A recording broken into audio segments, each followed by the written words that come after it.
ಇನ್ನು ಮೆಟ್ರೋ ವಿಚಾರದಲ್ಲಿ ಅದು ಮೆಟ್ರೋ ವಿಚಾರವಾಗಿ ಏನಾದ್ರು ಸಮಸ್ಯೆ ಆದರೂ ಕೂಡ ಅಲ್ಲಿ ಇದು ಕೇಂದ್ರದ ಸಮಸ್ಯೆ ಅಥವಾ ರಾಜ್ಯದ ಸಮಸ್ಯೆ ಈ ರೀತಿಯಾದಂತಹ ದೂರು ದುಮ್ಮಾನಗಳನ್ನು ಗಮನಿಸ್ತಾ ಇರ್ತೀವಿ. ಒಬ್ರು ಕೂಡ ತಪ್ಪು ಹೊತ್ಕೊಳ್ಳೋಕೆ ಸಿದ್ಧ ಇರೋದಿಲ್ಲ. ಇನ್ನು ಏನಾದರೂ ಒಳ್ಳೆಯ ರೀತಿಯಾದಂತಹ ವಿಚಾರಗಳು ಅಂದ್ರೆ ಇವತ್ತಿನಾದಂಥ ಎಲ್ಲೋ ಮಾರ್ಗ ಉದ್ಘಾಟನೆ ಈ ಸಂದರ್ಭದಲ್ಲೂ ಕೂಡ ಕ್ರೆಡಿಟ್ ವಾರ್ ಅನ್ನ ಪಡೆದುಕೊಳ್ಳುವಂತ ನಿಟ್ಟಿನಲ್ಲಿ ಬಹಳ ಜೋರಾಗಿ ನಡೀತು ಅಥವಾ ಕ್ರೆಡಿಟ್ ತೆಗೆದುಕೊಳ್ಳುವಂತ ನಿಟ್ಟಿನಲ್ಲಿ ಒಂದು ಕ್ರೆಡಿಟ್ ವಾರ್ ಅನ್ನೋಂಥದ್ದು ಇವತ್ತು ಕೂಡ ಹಾಗೆ ಆಯಿತು. ಯಾವ ಮಟ್ಟಿಗೆ ಅಂತ ಅಂದ್ರೆ ಸಿಎಂ ಸಿದ್ದರಾಮಯ್ಯನವರು ತುಂಬಿದ ವೇದಿಕೆಯಲ್ಲೇ ಇವತ್ತು ಮೋದಿ ಅವರನ್ನ ಪ್ರಶ್ನೆ ಮಾಡೋ ರೀತಿಯಾಗಿನೇ ಕೆಲ ಅಂಕಿ ಅಂಶಗಳನ್ನ ಮುಂದಿಡ್ತಾ ಹೋಗ್ತಾರೆ. ಮಹಾರಾಷ್ಟ್ರ ಗುಜರಾತ್ಗೆ ನೀವು ಹೇಗೆ ಹೆಚ್ಚಿನ ಅನುದಾನ ಕೊಡ್ತಾ ಇದ್ದೀರೋ ಕರ್ನಾಟಕವನ್ನು ಕೂಡ ಅದೇ ರೀತಿಯಾಗಿ ಅಭಿವೃದ್ಧಿ ಪಡಿಸೋದಕ್ಕೆ ಅನುದಾನ ಕೊಡಿ ಅಂತಾನು ಹೇಳ್ತಾರೆ. ಅಷ್ಟೇ ಅಲ್ಲ, ಮೆಟ್ರೋ ವಿಚಾರವಾಗಿ ರಾಜ್ಯ ಹಾಗೆ ಕೇಂದ್ರದ ಪಾಲು 50-50 ಇರಬೇಕು ಅಂತ ಒಪ್ಪಂದ ಆಗಿದ್ದು. ಆದರೆ ಅತಿ ಹೆಚ್ಚಿನ ಭಾಗವನ್ನ ರಾಜ್ಯ ಸರ್ಕಾರ ಕೊಡ್ತಾ ಇದೆ ಅನ್ನೋ ವಿಚಾರವನ್ನ ಹೇಳ್ತಾರೆ. ಅಂಕಿ ಅಂಶಗಳ ಸಮೇತವಾಗಿ ಅವರು ಮೋದಿ ಮುಂದೆನೆ ಈ ವಿಚಾರವನ್ನ ಪ್ರಸ್ತಾಪ ಮಾಡ್ತಾರೆ. ಸಹಜವಾಗಿ ಕಾಂಗ್ರೆಸ್ ನಾಯಕರುಗಳು ಈ ವಿಚಾರವನ್ನ ಸಮರ್ಥಿಸ್ಕೊಳ್ತಾ ಇದ್ದಾರೆ, ಬಿಜೆಪಿ ನಾಯಕರುಗಳು ಈ ವಿಚಾರವಾಗಿ ಟೀಕೆ ಮಾಡ್ತಾ ಇದ್ದಾರೆ. ಹಾಗೆ ಈ ಕ್ರೆಡಿಟ್ ವಾರ್ ಅನ್ನುವಂಥದ್ದು ಹೇಗೆ ನಡೀತಾ ಇದೆ ಎಲ್ಲೋ ರೂಟ್ಗೆ ಸಂಬಂಧಪಟ್ಟ ಹಾಗೆ ಬನ್ನಿ ರಿಪೋರ್ಟ್ ಅಲ್ಲಿ ನೋಡ್ಕೊಂಬೋಣ.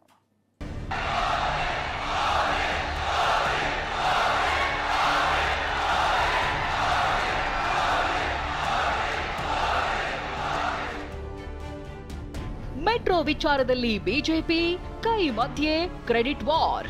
ಯೋಜನೆಗೆ ಕೇಂದ್ರ ಸರ್ಕಾರ 50%, ರಾಜ್ಯ ಸರ್ಕಾರ 50% ಖರ್ಚು ಮಾಡಬೇಕು ಅಂತೇಳಿ ಒಪ್ಪಂದ ಆಗಿರ್ತಕ್ಕಂಥದ್ದು.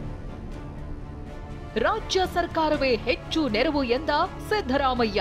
ರಾಜ್ಯ ಸರ್ಕಾರನೇ ಹೆಚ್ಚು ಖರ್ಚು ಮಾಡತಕ್ಕಂಥದ್ದು. ರಾಜ್ಯ ಕೇಂದ್ರ ಅಂತ ಬೇರೆ ಬೇರೆ ಇಲ್ಲ ಎಂದ ಮೋದಿ. केंद्र सरकार हो या राज्य सरकार, हम सभी जनता की सेवा के लिए।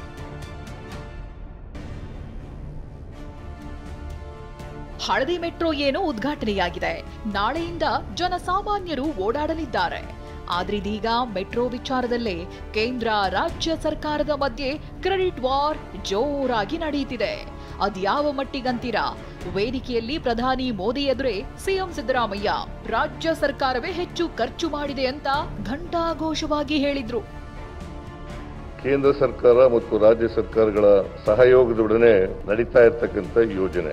ಎರಡು ಕೇಂದ್ರ ಮತ್ತು ರಾಜ್ಯ ಸರ್ಕಾರಗಳ ಒಪ್ಪಂದ ಏನಪ್ಪಾ ಅಂತಂದ್ರೆ, ಈ ಯೋಜನೆಗೆ ಕೇಂದ್ರ ಸರ್ಕಾರ 50%, ರಾಜ್ಯ ಸರ್ಕಾರ 50%, ಇದನ್ನ ಮಾಡಬೇಕು ಅಂತೇಳಿ ಖರ್ಚು ಮಾಡಬೇಕು ಅಂತೇಳಿ ಒಪ್ಪಂದ ಆಗಿರ್ತಕ್ಕಂಥದ್ದು. ಆದ್ರೆ ನಿಮ್ಗೆ ತಿಳಿಸಬೇಕು ಅಂತಂದ್ರೆ ರಾಜ್ಯ ಸರ್ಕಾರನೇ ಹೆಚ್ಚು ಖರ್ಚು ಮಾಡತಕ್ಕಂಥದ್ದು. ಕೇಂದ್ರ ಸರ್ಕಾರ ತಾಂತ್ರಿಕ ನೆರವು ಮತ್ತು ಹಣಕಾಸಿನ ನೆರವನ್ನ ಸಹಾಯ ಮಾಡುತ್ತದೆ. ಹಾಗಾಗಿ ಇದು ಕೇಂದ್ರ ಮತ್ತು ರಾಜ್ಯ ಸರ್ಕಾರಗಳ ಜಂಟಿ ಕಾರ್ಯಕ್ರಮ ಅಂತಕ್ಕಂಥದ್ದು ಬಹಳ ಮುಖ್ಯ ಅಂತಕ್ಕಂಥ ಮಾತುಗಳನ್ನ ಹೇಳಲಿಕ್ಕೆ ಬಯಸ್ತಾ ಇದ್ದೇನೆ.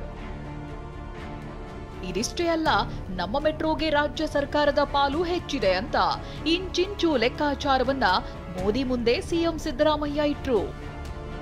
ರಾಜ್ಯ ಸರ್ಕಾರ ಸುಮಾರು 25,387 ಕೋಟಿ ರೂಪಾಯಿಗಳನ್ನು ಖರ್ಚು ಮಾಡಿದೆ. ಕೇಂದ್ರ ಸರ್ಕಾರ ಖರ್ಚು ಮಾಡಿರ್ತಕ್ಕಂಥದ್ದು 7,468.86 ಕೋಟಿ ರೂಪಾಯಿಗಳನ್ನು ಮಾತ್ರ. ಆದರೆ ಕೇಂದ್ರ ಸರ್ಕಾರ ಸಾಲ ಕೊಡ್ತದೆ, ಇಕ್ವಿಟಿ ಇಟ್ಟಿದ್ದಾರೆ. ಅದೇ ವೇದಿಕೆಯಲ್ಲೇ ಸಿಎಂ ಸಿದ್ದರಾಮಯ್ಯ ಮಾತಿಗೆ ಪ್ರಧಾನಿ ಮೋದಿ ಪರೋಕ್ಷವಾಗಿ ತಿರುಗೇಟು ಕೊಡೋ ಪ್ರಯತ್ನವನ್ನು ಮಾಡಿದ್ರು. ಇದರಲ್ಲಿ ರಾಜ್ಯ ಕೇಂದ್ರ ಸರ್ಕಾರ ಅಂತ ಬರೋದಿಲ್ಲ, ಜನರ ಸೇವೆ ಮಾಡೋದು ಮುಖ್ಯ ಅಂದ್ರು. केंद्र सरकार हो या राज्य सरकार, हम सभी जनता की सेवा के लिए, हमें देशवासियों की बेहतरी के लिए साथ मिलकर कदम उठाने हैं. इस दिशा में एक जो सबसे जरूरी जिम्मेदारी है वो है नए रिफॉर्म. ಹಳದಿ ಮೆಟ್ರೋಗೆ ರಾಜ್ಯ ಸರ್ಕಾರ 80% ಖರ್ಚು ಮಾಡಿದೆ ಅಂತ ಬಿಜೆಪಿ ನಾಯಕರ ವಿರುದ್ಧ ಡಿಸಿಎಂ ಡಿಕೆ ಗುಡುಗಿದ್ರು. ಇದಕ್ಕೆ ತಿರುಗೇಟು ಕೊಟ್ಟ ಕೇಂದ್ರ ಸಚಿವೆ ಶೋಭಾ ಕರಂದ್ಲಾಜೆ ಸರ್ಕಾರ ಬರ್ಬಾದಾಗಿ ಹೋಗಿದೆ ಅಂದ್ರು. 80% ಕರ್ನಾಟಕ ಸರ್ಕಾರ ಖರ್ಚು ಮಾಡಿದೆ, 20% ಮಾತ್ರ ಬಿಜೆಪಿ ಸರ್ಕಾರ, ಕೆಲವು ಕಡೆ 11% ಅಂದ್ರೆ ಸೆಂಟ್ರಲ್ ಗವರ್ಮೆಂಟ್. ಎಲ್ಲ ಲ್ಯಾಂಡ್ ಅಕ್ವಿಷನ್ ದುಡ್ಡುಗೆಲ್ಲ ನಾವೇ ಕೊಟ್ಟಿರೋದು. ಲ್ಯಾಂಡ್ ಅಕ್ವಿಷನ್ಗೆ, ಇನ್ಫ್ರಾಸ್ಟ್ರಕ್ಚರ್ಗೆ ಅವರು ಆಕ್ಚುಲಿ 50% ಕೊಡಬೇಕಾಗಿತ್ತು, ಕೊಟ್ಟಿಲ್ಲ. ಆದ್ರೂ ನಾವು ಬೆಂಗಳೂರಿನ ನಾಗರಿಕ ಗೌರವಕ್ಕೋಸ್ಕರ ಬೆಂಗಳೂರು ರಾಜಧಾನಿ ಒಳ್ಳೆ ಟ್ಯಾಕ್ಸ್ ಕೊಡ್ತಾ ಇದೆ. ರಾಜ್ಯ ಸರ್ಕಾರ ಹಣಕಾಸಲ್ಲಿ ಎಷ್ಟು ಬರ್ಬಾದಾಗಿದೆ ಅಂತ ನಾವು ನೋಡ್ತಾ ಇದೀವಿ. ನಮ್ಮ ಅನ್ನಭಾಗ್ಯ ಅಂತ ಸಿದ್ದರಾಮಯ್ಯ ಹೇಳ್ತಿದ್ರು. ಇವತ್ತು ಕೇಂದ್ರ ಕೊಡುವಂತ ಉಚಿತ ಅಕ್ಕಿಯ ವಿತರಣೆ ಮಾಡಕ್ಕೆ ಲಾರಿ ಓಡಿಸಕ್ಕೆ ಇವರಿಗೆ ದುಡ್ಡಿಲ್ಲ, ಮತ್ತೆ ಮೆಟ್ರೋ ಅಲ್ಲಿ ಓಡಿಸ್ತಾರೆ. ಇದು ಅವರ ಪರಿಸ್ಥಿತಿ. ಲಾರಿ ಓಡಿಸಕ್ಕೆ ಇಲ್ಲದವರು, ಲಾರಿಯ ಬಾಡಿಗೆ ಕೊಡಕ್ಕೆ ದುಡ್ಡಿಲ್ಲದವರು ಇನ್ನಿಂತ ದೊಡ್ಡ ಮಾತನ್ನು ಹೇಳ್ತಾ ಇದ್ದಾರೆ. ಮೋದಿಗೆ ಫ್ರೀ ಮೈಲೇಜ್ ಸಿಕ್ಕಿದೆ ಅಂತ ಸಚಿವ ಸಂತೋಷ್ ಲಾಡ್ ಟೀಕಿಸಿದ್ರು. ಇದಕ್ಕೆ ಕೆಂಡ ಕಾರಿದ ಶೋಭಾ ಕರಂದ್ಲಾಜೆ ಮೋದಿ ನೇತೃತ್ವದಲ್ಲಿ ಅಭಿವೃದ್ಧಿ ಆಗ್ತಿದೆ ಅಂತಂದ್ರು. ಫ್ರೀ ಸಿಕ್ಕಿದಲ್ಲ ಮೈಲೇಜ್, ಮೊದಲಿಂದ ಅವರಿಗೆ ಗಿಫ್ಟೆಡ್ ಫಾರ್ ಮೈಲೇಜ್ ಅಲ್ಲ ಅವ್ರದ್ದು, ಅದನ್ನೇನು ಹೇಳ್ಬೇಕು. ಪ್ರಧಾನಿ ನರೇಂದ್ರ ಮೋದಿ ಅವರ ನೇತೃತ್ವದಲ್ಲಿ ಅಭಿವೃದ್ಧಿ ಕೆಲಸ ಆಗ್ತಾ ಇದೆ. ಕರ್ನಾಟಕಕ್ಕೆ ಸೇರಿ ಎಲ್ಲಾ ರಾಜ್ಯಗಳಿಗೆ ನಮ್ಮ ಅಧಿಕಾರಿ ಇರಬಹುದು, ನಮ್ಮ ಅಧಿಕಾರಿ ಇಲ್ಲದೆ ಇರಬಹುದು.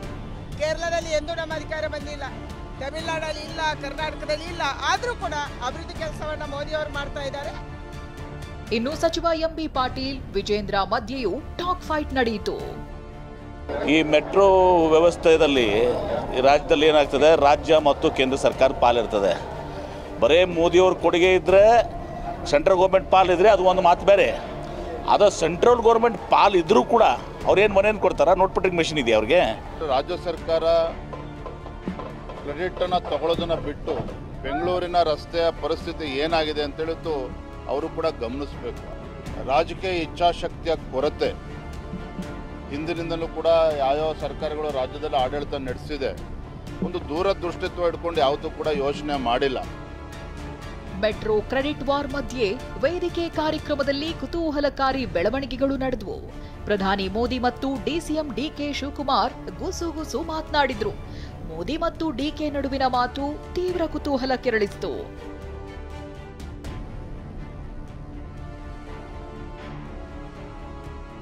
Bureau report TV9.